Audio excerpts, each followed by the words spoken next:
नमस्ते विद्यार्थियों। आज के इस भाग में हम गति के सिद्धांत का भाग 4 का अध्ययन करेंगे और जानेंगे कि गति के आलेखीय निरूपण किस प्रकार होते हैं। यह अस्वीकरण है। इस व्याख्यान के बाद आप सक्षम होंगे गति के आलेखीय निरूपण को समझने में। इसके अलावा दूरी समय ग्राफ, वेग समय ग्राफ की अवधारणा को समझने में। तो आइए एनसीईआरटी के अनुसार उन विषयों पर एक नजर डालते हैं जिन्हें हम पढ़ने वाले हैं। पहले हम अनुभाग 7.4 को पढ़ने वाले हैं। यह गति का आलेखीय निरूपण है, या फिर इसको हम बोल सकते हैं गति का ग्राफीय निरूपण। फिर अनुभाग 7.4.1 जो कि है दूरी समय ग्राफ। उसके बाद आता है 7.4.2 जो है वेग समय ग्राफ। अंत में हम कुछ पाठ्यगत प्रश्न करेंगे जो हमें विषय को बेहतर ढंग से समझने में मदद करेंगे।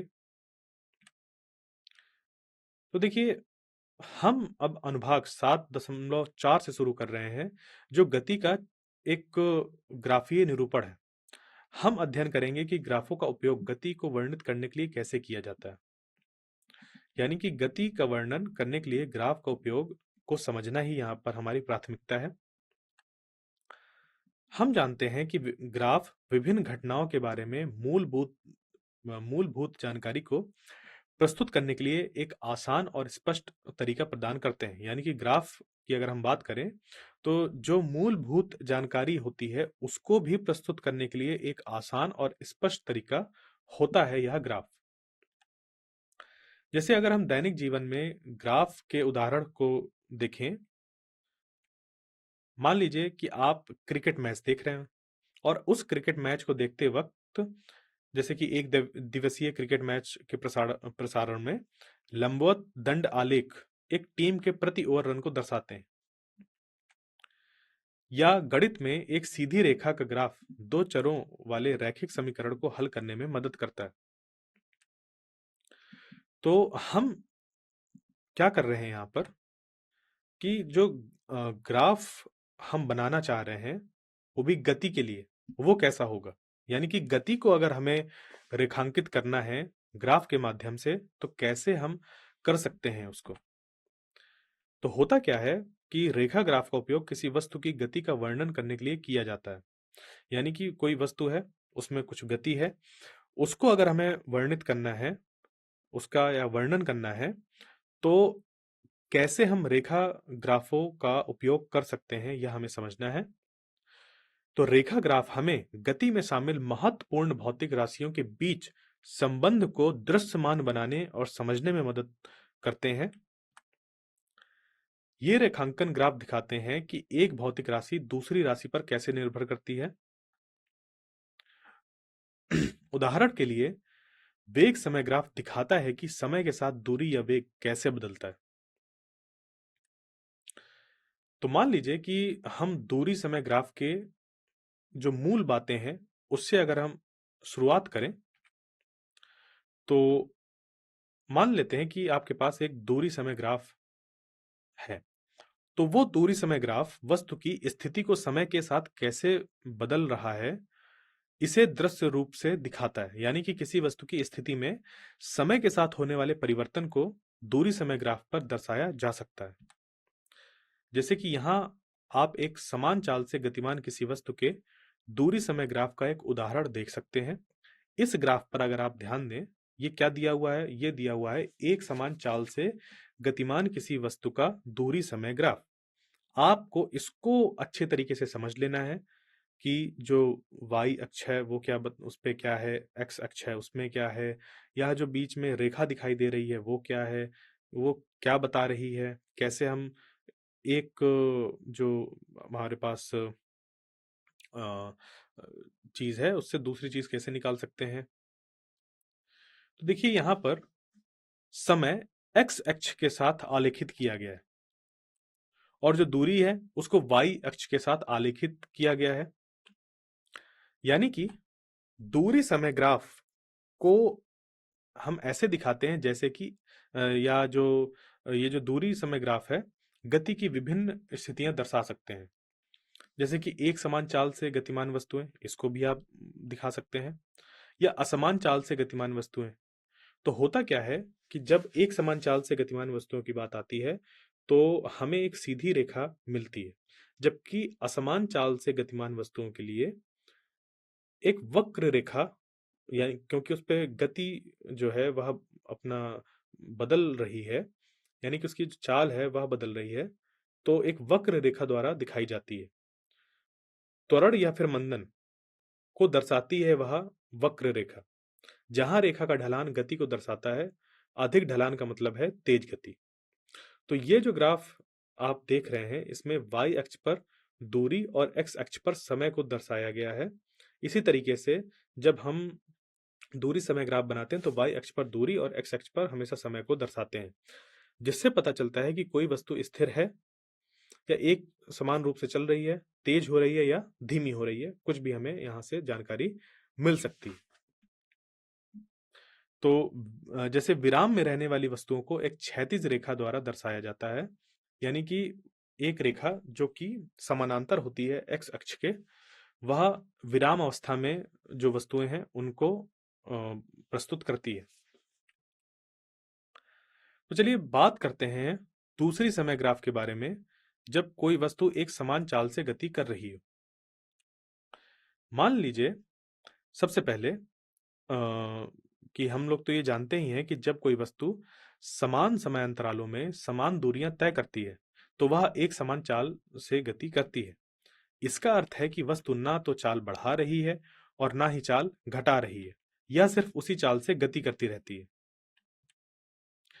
तो होता क्या है कि एक समान गति के लिए इसका मतलब यह होता है कि तय की गई दूरी सीधे समय के समानुपाती होती है। यानी अगर आपकी एक समान गति है, यानी कि जो गति है या जो एक समान चाल है, एक समान चाल अगर हम बोले तो वो ज्यादा सही रहेगा। एक समान चाल जो है, एक समान चाल में अगर परिवर्तन नहीं आ रहा, एक समान चाल है इसका मतलब ये है कि उस पे चाल में कोई परिवर्तन नहीं आ रहा है, तो हम यह सीधा सीधा बोल सकते हैं कि तय की गई दूरी समय के समानुपाती होगी, यानी कि समय के बढ़ने पर जो तय की गई दूरी है वह भी बढ़ेगी, क्योंकि गति या जो चाल है वह एक समान है। ऐसा इसलिए क्योंकि वस्तु एक समान गति में होती है और समान समय अंतराल पर समान दूरी तय करती है। यहां दिखाए गए ग्राफ को देखें, अगर एक समान चाल के लिए दूरी बनाम समय का ग्राफ एक सीधी रेखा है। यह सीधी रेखा क्या दर्शा रही है? यह सीधी रेखा यह दर्शाती है कि वस्तु न तो चाल खो रही है, न ही चाल प्राप्त कर रही है। यहाँ एक अधिक ढलान का अर्थ है अधिक चाल। तो ध्यान रखिएगा, जैसे कि यहाँ पर इसका कुछ ढलान है, वह ढलान ना तो बढ़ रहा है ना तो घट रहा है, यानी कि इसकी जो चाल है वह एक समान चाल है। तो इस तरीके का जो हमारा ग्राफ होता है, जो दूरी बनाम समय का ग्राफ है, वह एक समान चाल से गतिमान किसी वस्तु का पूरा जो उसका गति है उसको बताती है।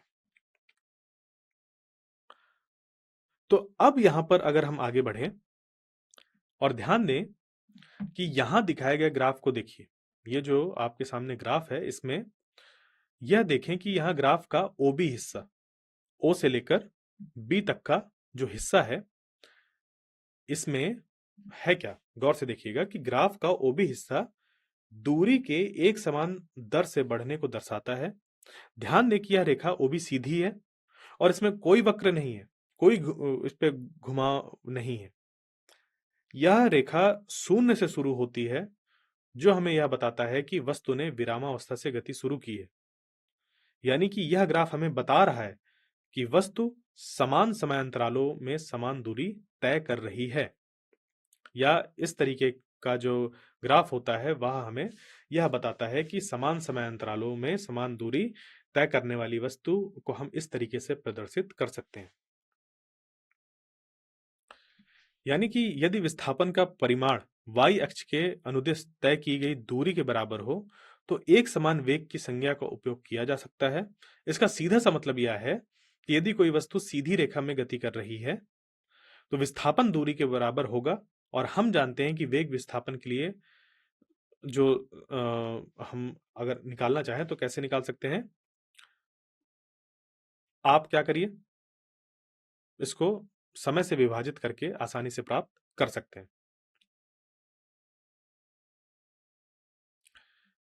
क्योंकि आपको अगर वेग निकालना है तो विस्थापन को समय से विभाजित कर दिया, यानी कि विस्थापन में जितना भी समय लगा है उसको उस समय से विभाजित करके हमें वेग मिल जाता है।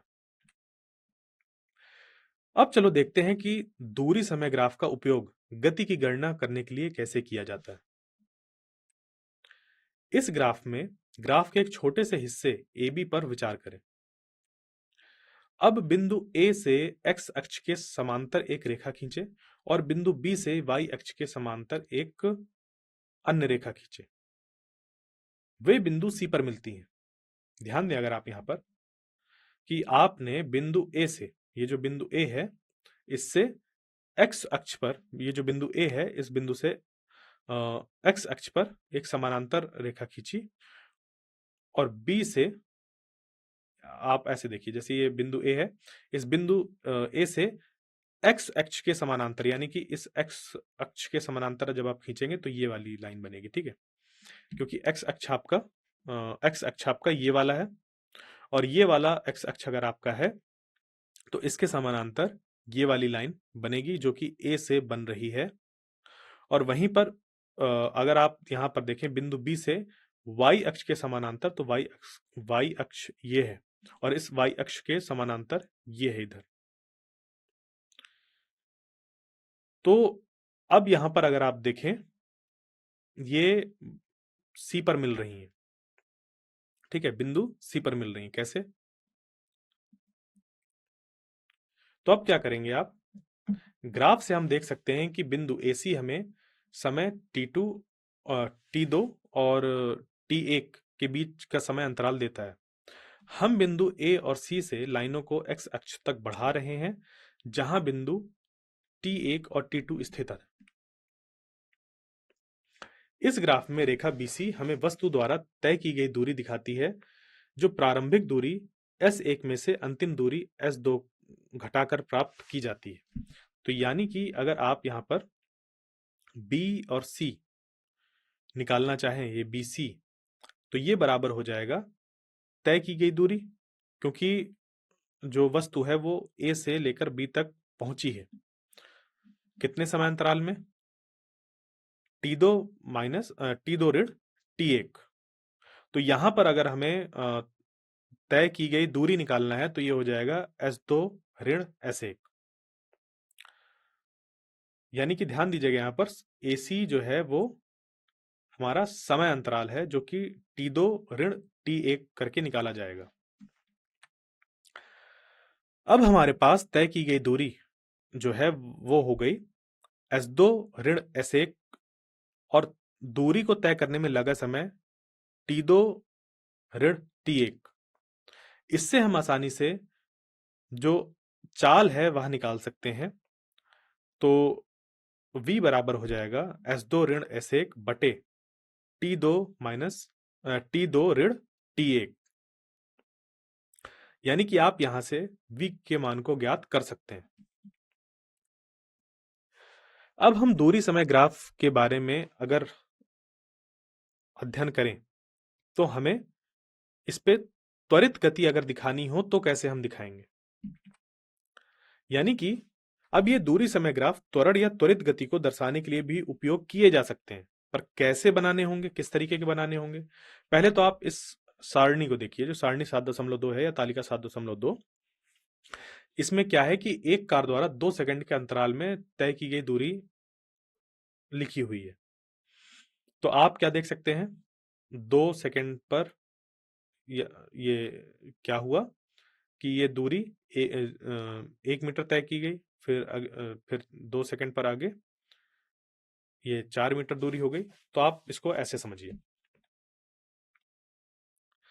कि इस पे अगर नीचे दिए गया जो ग्राफ है हमें गति के 2 अलग-अलग प्रकारों को दर्शाता है। पहला ग्राफ हमारा दूरी समय ग्राफ है, जहां वस्तु एक समान चाल या एक समान वेग से गति कर रही है। क्योंकि इसमें आप देख सकते हैं कि समान समय अंतरालों पर एक समान उस पे जो दूरी है वह तय हो रही है। जबकि जो दूसरा यहाँ पर ग्राफ दिया हुआ है यानी कि चित्र 7.4 पर एक वक्र को दिखा रहा है, एक वक्र रेखा दिखा रहा है। तो इसका मतलब क्या है आखिर? यहाँ पर आप देखें अगर, यह घुमाव है थोड़ा-सा, तो ये घुमाव क्यों आया है? क्या मतलब है इसका? ये हमें समझना है। तो है क्या ये कि आकृति आरेखीय है, यानी कि आरेखीय आकृति में हमें दिखाती है कि जो समय के साथ दूरी है वह एक समान रूप से नहीं बढ़ रही। यह आरेखीय गति हमें बताती है कि यह गति एक असमान गति है, जिसका सरल अर्थ यह है कि यह एक त्वरित गति है। यानी कि अब हम वेग समय ग्राफ के मूल बातों पर बढ़ रहे हैं। हमने दूरी समय ग्राफ के बारे में पढ़ लिया है, लेकिन विस्थापन के बारे में क्या? अब हम उसके बारे में पढ़ेंगे। तो वेग समय यानी कि वीटी ग्राफ एक वस्तु की गति को दर्शाने के लिए ऊर्ध्वाधर y अक्ष पर वेग और क्षैतिज यानी कि x अक्ष पर समय को आलेखित करके करता है, जिससे उसका त्वरण, ग्राफ की ढाल और विस्थापन, ग्राफ के नीचे का क्षेत्रफल पता चलता है। तो जो हमारा आलेख है उसमें ग्राफ की ढाल त्वरण को बताती है, वेग समय जो हमारा ग्राफ है, क्योंकि जैसे हमने अभी दूरी समय ग्राफ देखा उसी तरीके से अब वेग समय ग्राफ की बात कर रहे हैं। तो वेग समय ग्राफ की मूल बातें यह है कि जब हम उस ग्राफ की ढाल की बात करेंगे तो वह त्वरण बताएगा, और विस्थापन की अगर हम बात करेंगे तो ग्राफ के नीचे का क्षेत्रफल पता चलता है। एक सीधी ऊपर की ओर झुकी हुई रेखा का अर्थ है नियत धनात्मक त्वरण। एक क्षैतिज रेखा का अर्थ है शून्य त्वरण यानी कि नियत वेग, और नीचे की ओर झुकी हुई रेखा का अर्थ है मंदन। जहां दूरी ज्ञात करने के लिए मूल ज्यामिति यानी कि आयात त्रिभुज का उपयोग करके क्षेत्रफल की गणना की जा सकती है। ज्यामिति या जो हमारी और भी चीजें हैं उनका इस्तेमाल करके हम आसानी से ये निकाल सकते हैं। तो यहां दिखाया गया ग्राफ एक वेग समय ग्राफ है। इस पर एक नजर डालिए। क्या देख रहे हैं कि y अक्ष पर वेग है और x अक्ष पर समय। वेग जो दिया गया है वह दिया गया है आपको किलोमीटर प्रति घंटे पर, और समय दिया गया है घंटे पर। यहां पर चाल कैसी है? एक समान है, क्योंकि चाल में कोई परिवर्तन नहीं आ रहा, तो एक समान चाल से गतिमान किसी कार का वेग समय ग्राफ ऐसा बनेगा। क्योंकि समय x अक्ष पर हमने दर्शाया है और वेग y अक्ष पर,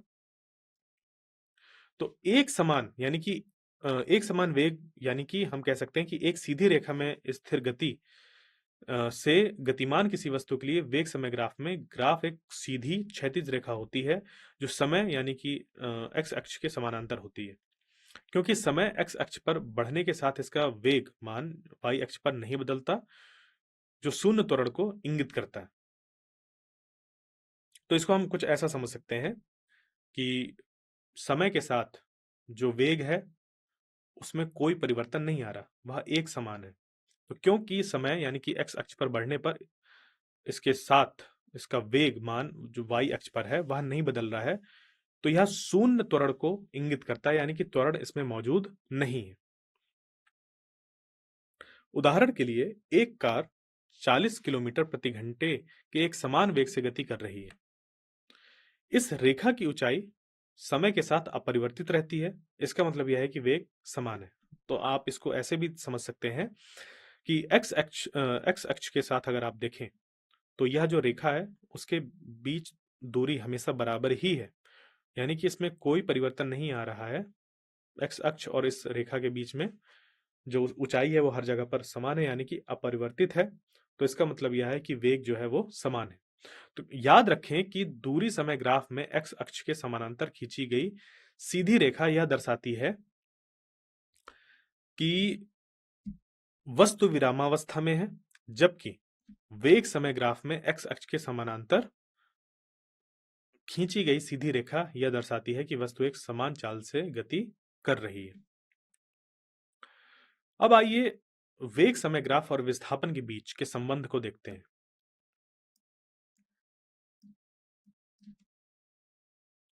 हम जानते हैं कि वेग को विस्थापन का अगर आप क्या करें, वेग को निकालने के लिए विस्थापन को समय से विभाजित कर दिया जाए अगर, तो वेग आसानी से निकल सकता है। इसलिए वेग और समय का गुणनफल एक समान वेग से गतिमान वस्तु का विस्थापन देता है।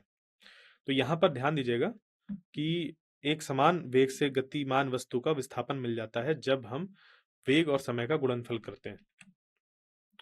तो वेग समय ग्राफ के नीचे का क्षेत्रफल यानी कि ग्राफ और समय अक्ष के बीच का क्षेत्रफल हमें विस्थापन के परिमाण को देता है। और इस बात को समझिए कि यहाँ पर यह जो नीले रंग से ऐसा बना हुआ है क्षेत्र, वह अगर हम निकालें तो क्योंकि एक तरफ आपको समय है और दूसरी तरफ वेग है, वेग गुणा समय होने पर यह आपको जो यह क्षेत्रफल आपको मिलेगा वह विस्थापन के परिमाण को बताएगा। क्योंकि इधर किलोमीटर प्रति घंटा है और इधर घंटा है, घंटे से घंटा घटेगा और किलोमीटर में जो मान है वह निकल कर आएगा। तो होगा क्या कि आइए देखें कि हम समय t1 और t2 के बीच की दूरी कैसे निकाल सकते हैं। अपने संदर्भ के लिए यहां दिए गए चित्र को देखें।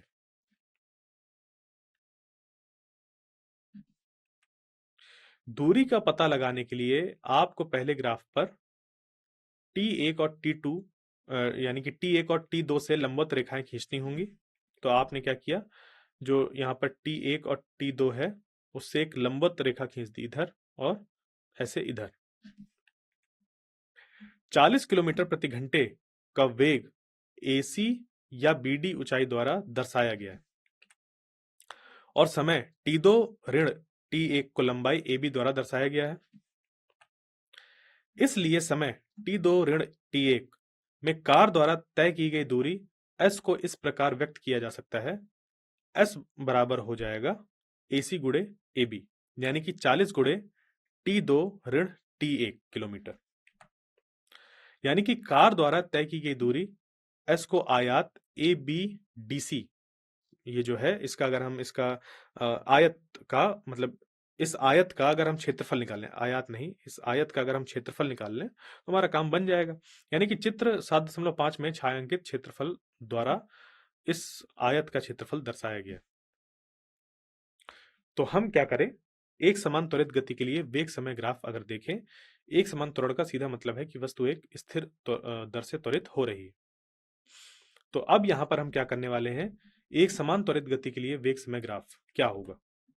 तो इसके लिए सबसे पहले तो यह जो तालिका है उसको आप देखें। यह तालिका 7.3 यानी कि एक कार के वेग को दर्शाती है। यहां एक कार एक सीधी सड़क के साथ चल रही है और उसका वेग हर 5 सेकंड के बाद दर्ज किया जा रहा है। इस सारणी को अगर आप देखें तो समय यहाँ पर जैसे दिया हुआ है 0 मतलब 0, फिर 5, फिर 10, 15, 20, 25, 30, फिर यहाँ पर 0, 2.5, 5.0, 7.5, 10.0, 12.5, 15.0, 0, 9, 18, 27, 36, 45, 54, इस तरीके से सारी चीजें यहाँ पर दी हुई। तो कार का ही वेग मीटर प्रति सेकंड और किलोमीटर प्रति घंटे में दिया गया है। यहाँ पर समय दिया गया है।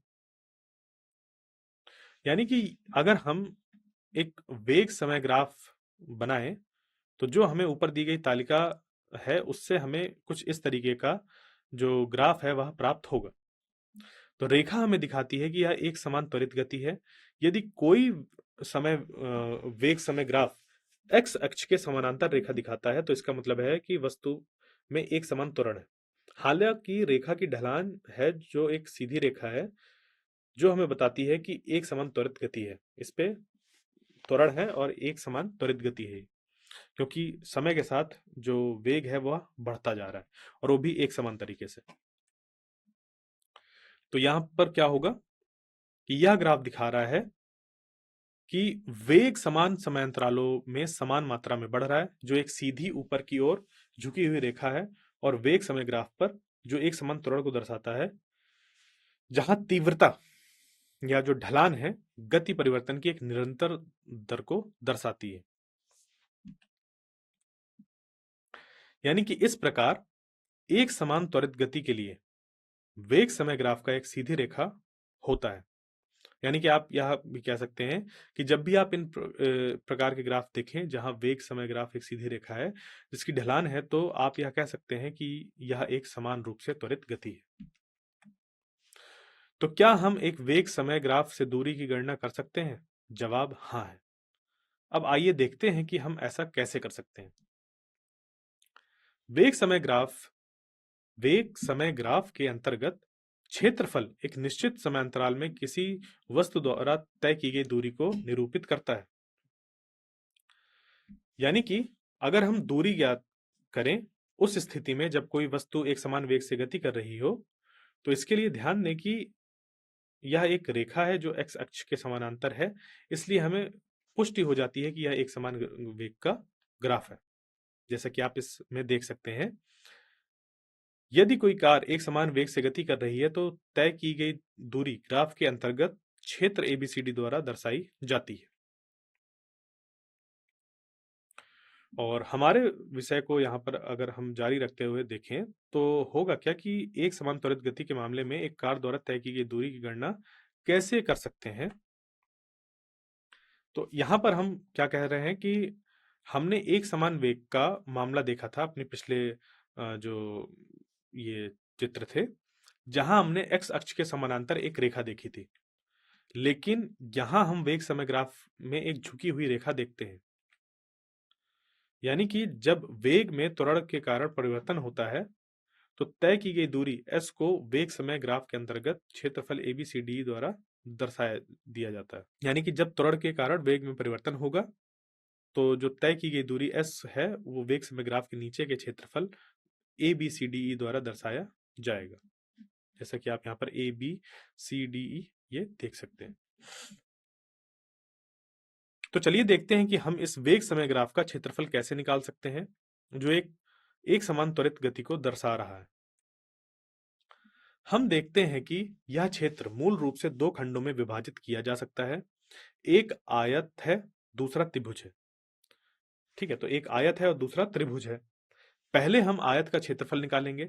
इसके लिए हम केवल लंबाई गुणा चौड़ाई सूत्र का उपयोग करेंगे। आपको पता है आयत के क्षेत्रफल का जो मान होता है वह लंबाई गुणे चौड़ाई होता है। और जो त्रिभुज है उसके क्षेत्रफल को हम कैसे निकाल सकते हैं? 1/2 जो उसके नीचे वाली उसकी होती है लंबाई और जो उसकी ऊंचाई होती है उसका गुणा करके, तो 1/2 आधार बटे लंब। तो उसके बाद हमें आयत ABCD का क्षेत्रफल AB गुणा BC के रूप में प्राप्त होगा। अगले चरण में हम त्रिभुज ADE का क्षेत्रफल ज्ञात करेंगे। क्षेत्रफल आधार और ऊंचाई के गुणनफल का आधा होता है। यहां आधार AD है और ऊंचाई ED, अतः त्रिभुज का क्षेत्रफल निकल कर आ जाएगा 1/2 गुणे AD गुणे DE। इसलिए वक्र के अंतर्गत कुछ क्षेत्रफल की गणना आयत और त्रिभुज के क्षेत्रफल को जोड़कर की जा सकती है। अतः वस्तु द्वारा तय की गई दूरी S निम्न प्रकार से दी जाती है। S बराबर होता है AB गुणे BC प्लस 1/2 गुणे AD गुणे DE। तो हम क्या करें यहां पर, अगर मान लेते हैं कि असमान त्वरित गति के मामले में दूरी की गणना अगर हमें करनी है तो कैसे करनी है। तो जैसे कि आप यहां पर देख सकते हैं कि इस ग्राफ में वेग समय ग्राफ को दर्शाया है जहां समय के साथ वेग कम हो रहा है। ध्यान दें कि यहां गति एक समान नहीं है।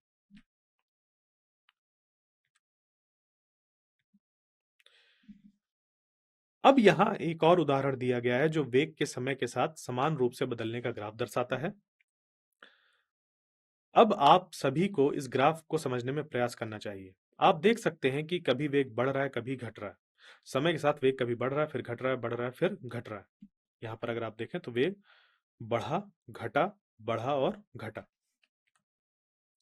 तो चलो दूरी समय ग्राफ के माध्यम से गति को समझते हैं, यानी कि गतिविधि जो 7.9 है, इसके माध्यम से हम दूरी समय ग्राफ से गति को समझेंगे। सबसे पहले तो हमें गतिविधि का अवलोकन करना होगा। 3 स्टेशन हैं, ए, बी और सी। स्टेशन बी और सी की ए से दूरियां निम्नलिखित हैं। स्टेशन बी स्टेशन ए से 120 किलोमीटर दूर है, आप इसको चाहे तो बना लें। स्टेशन सी स्टेशन ए से 180 किलोमीटर दूर है। तो अब आइए हम रेलगाड़ी के प्रत्येक स्टेशन पर आने और जाने का समय देखते हैं। स्टेशन ए पर रेलगाड़ी 8 बजे पहुंचती है और 8:15 बजे निकलती है, 15 मिनट रुकने के बाद। स्टेशन बी पर रेलगाड़ी 11 बजे पहुंचती है और 11:30 बजे निकलती है, 30 मिनट रुकने के बाद। अंत में स्टेशन सी पर रेलगाड़ी 1 बजे दोपहर पहुंचती है और 1:15 बजे दोपहर निकलती है, 15 मिनट रुकने के बाद। तो हम यहाँ पर और आगे इस पे अगर बढ़ें तो कुछ महत्वपूर्ण बिंदु हैं जिन पर आपको ध्यान केंद्रित करना चाहिए। देखिए कौन से मुख्य बिंदु हैं। जैसा कि हमें बताया गया कि 8 बजे पूर्वाह्न स्टेशन ए से शुरू होती है रेलगाड़ी। हम यह भी देखते हैं कि रेलगाड़ी अगले स्टेशन पर जाने से पहले प्रत्येक स्टेशन पर कुछ समय के लिए रुकती है। किन्हीं भी दो स्टेशनों के बीच रेलगाड़ी की गति एक समान होती है, जिसका अर्थ है कि रेलगाड़ी एक स्थिर गति से चल रही है। यह ना तो तेज हो रही है और ना ही धीमी हो रही है। तो दूरी समय ग्राफ क्या दर्शाएगा? होगा यह कि जो दूरी समय ग्राफ पर क्षैतिज रेखाएं उन अवधियों को दर्शाएंगी जब कोई वस्तु विरामावस्था में होती है, जैसे कि स्टेशन पर रुकी हुई रेलगाड़ी। इन अवधियों के दौरान समय एक्स अक्ष पर जो बनाया गया है बढ़ता रहता है, लेकिन प्रारंभिक बिंदु जैसे कि वाई अक्ष पर से दूरी स्थिर बनी रहती है, क्योंकि वस्तु गति में नहीं होती। चूंकि दूरी समय ग्राफ का ढाल सीधे गति को दर्शाता है, एक सपाट क्षैतिज रेखा ढाल के शून्य होने को इंगित करती है, जो यह पुष्टि करता है कि उस समय वस्तु की गति 0 किलोमीटर प्रति घंटा है। अब है क्या यहाँ पर कि ये क्षैतिज खंड प्रेक्षकों को यह आसानी से पहचानने में मदद करते हैं कि यात्रा के दौरान वाहन कब और कितने समय तक स्थिर रहा। दूरी समय ग्राफ पर एक सीधी रेखा जिसका नियत धनात्मक ढाल हो एक समान गति को दर्शाती है, जिसका अर्थ है कि वस्तु एक स्थिर या नियत चाल से गतिमान है।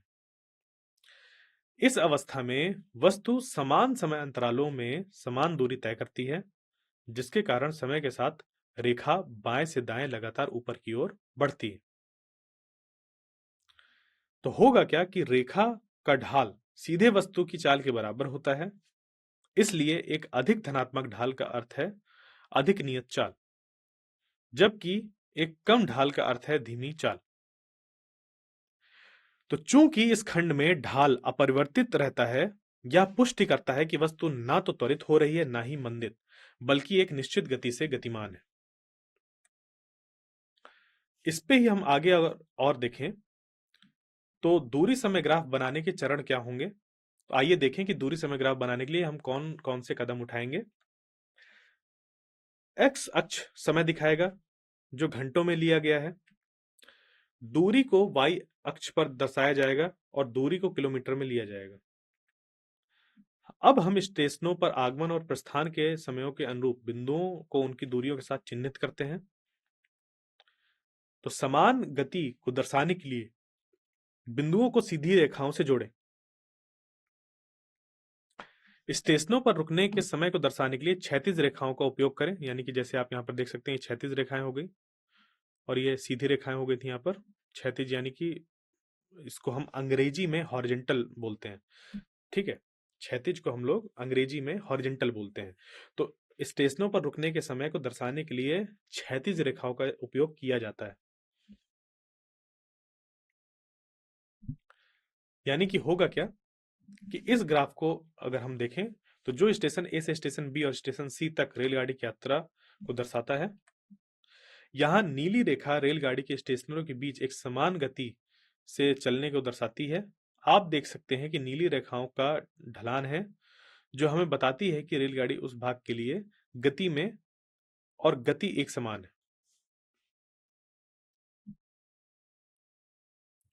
यानी कि यहां पर अगर लाल क्षैतिज रेखाएं की बात करें तो वह प्रत्येक स्टेशन पर रुकने का समय दिखाती हैं। लाल रेखा एक्स अक्ष के समानांतर है, जो इंगित करता है कि उस विशेष समय के लिए दूरी समान रहती है, हालांकि समय बढ़ता है।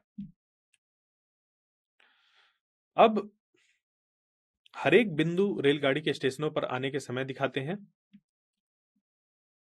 या जो ये जो हरे हैं, हरे बिंदु, हर एक नहीं, ये जो हरे बिंदु हैं, हरे बिंदु को गौर से देखिए। जो हरे बिंदु बने हुए हैं, ये और हरे, ये हरे बिंदु रेलगाड़ी का स्टेशन में आने का समय दर्शाते हैं। तो यहां पर अब क्या होगा, इस ग्राफ की अगर हम व्याख्या करें तो यह दूरी समय ग्राफ रेलगाड़ी की यात्रा के दौरान समय के साथ दूरी कैसे बदलती है यह दिखाता है। और ध्यान दीजिएगा, यह जो दूरी समय ग्राफ था, इसमें लाल चिन्ह और हरे चिन्ह बने हुए थे। ठीक है। समतल क्षैतिज खंडों से अब तक का समय इंगित होता है जब रेलगाड़ी स्टेशन पर स्थिर होती है। ढलानदार सीधे खंड इंगित करते हैं कि रेलगाड़ी एक स्थिर गति से चल रही है। स्टेशनों के बीच रेखा खंडों की ढलान रेखा गाड़ी की गति को दर्शाती है, यानी कि ढलान जितनी अधिक होगी, रेलगाड़ी की गति उतनी ही अधिक होगी। यह दूरी समय ग्राफ समान गति और विराम की अवधारणा को दृश्य रूप से समझाता है।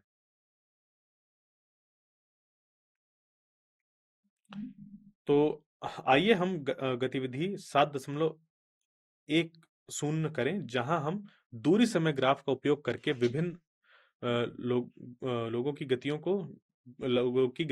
की तुलना करेंगे। तो चलिए इस गतिविधि का अवलोकन देखते हैं।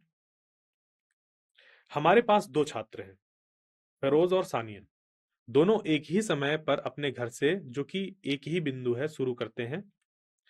दोनों छात्र विद्यालय जाने के लिए साइकिल का उपयोग करते हैं, लेकिन अलग अलग समय पर पहुंचते हैं। इसका मतलब है कि वे वहां पहुंचने में अलग अलग समय लेते हैं।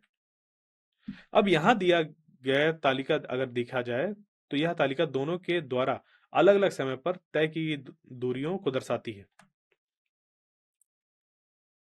यानी कि अगर हम अवलोकन करें तो जैसे समय बिंदु जिन पर दूरियां दर्ज की गई हैं वह हैं 8 am, 8:05, 8:10, 8:15 और 8:20। अब चलिए देखते हैं कि फिरोज ने इन समय बिंदुओं पर कितनी दूरी तय की है। 0, 1.0, 1.9, 2.8, 3.6। यानी कि 8:25 AM पर कोई आंकड़ा नहीं है, उस पर नहीं दिया गया। इसलिए हो सकता है क्योंकि वह पहले ही अपने गंतव्य पर पहुंच चुका है। ऐसा हो सकता है इस वजह से, क्योंकि वो हमने तो यही था ना कि जहां से चला और जहां पर पहुंचना था, तो पहले ही पहुंच गया, 8:20 पर ही पहुंच गया।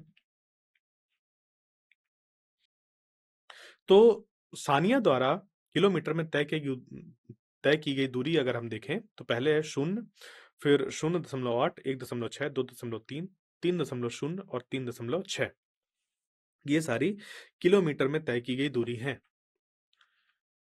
तो उन मुख्य बिंदु को देखें जिन पर हमें ध्यान केंद्रित करना चाहिए। तो हमें दिया गया है कि फिरोज और सानिया दोनों एक ही स्थान से एक ही समय पर शुरू करते हैं। इस दिए गए तालिका से हम देखते हैं कि उनकी गतियां अलग अलग हैं, जो एक ही समांतराल पर में तय की गई अलग अलग दूरियों को परिभाषित यहाँ पर या प्रदर्शित कर रही है। तो यहाँ पर अगर आप देखें कि फिरोज सानिया की तुलना में समान समय में अधिक दूरी तय कर रहा है, जो यह दर्शाता है कि वह तेज है।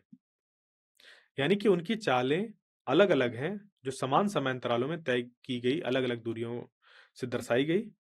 तो फिरोज सानिया की तुलना में समान समय में अधिक दूरी तय करता है, जो यह दर्शाता है कि वह तेज है।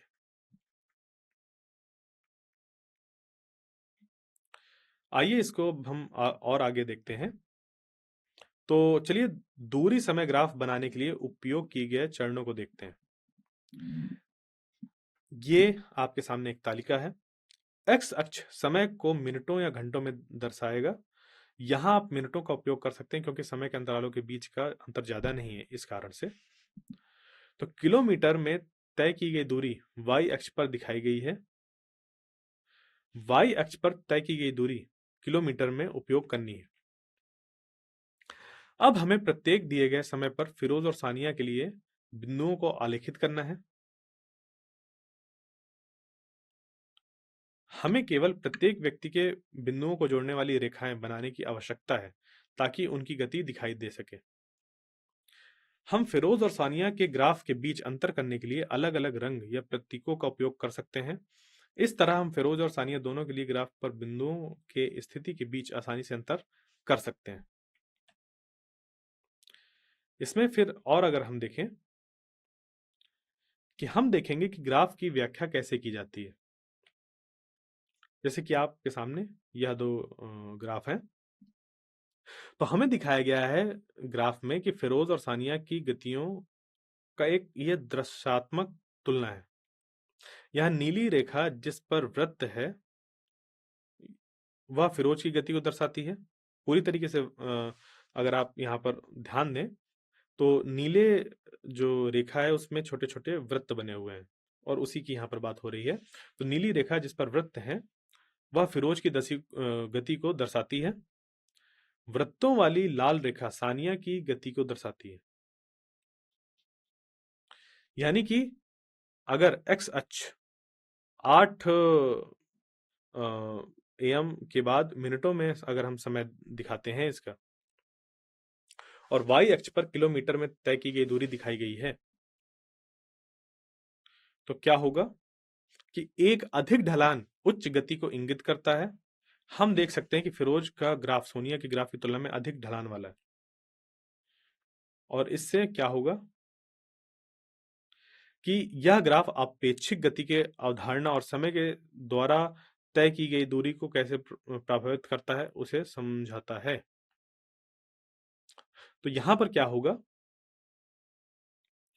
कि अंत में इस गतिविधि को सीखने के परिणामों को देखें। तो होगा क्या, एक ही पैमाने पर कई वस्तुओं के लिए दूरी समय ग्राफ को आलेखित करना और उनकी व्याख्या करना उनकी आपेक्षिक गति या सापेक्षिक गति जैसे उनकी चाल और प्रारंभिक समय की सीधी दृश्यात्मक तुलना की अनुमति देता है।